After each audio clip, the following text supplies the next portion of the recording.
பேரவைத் தலைவர் அவர்களே, மறுபடியும் எதிர்க்கட்சி தலைவர் ஆரம்ப காலகட்டத்திலிருந்து ஆரம்பத்துக்கு போயிட்டார். இப்போ நான் திரும்ப திரும்ப ஒன்றை தெளிவாக சொல்கிறேன்.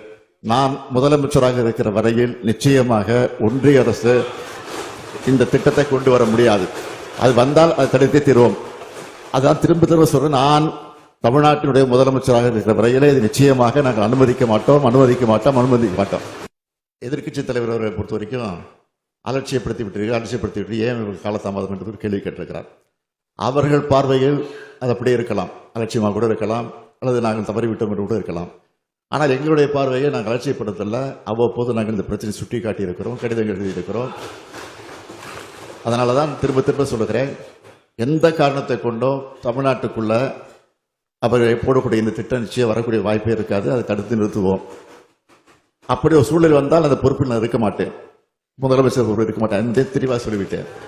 எனவே தயவு கூர்ந்து மீண்டும் நான் கேட்டுக்கொள்கிறேன்.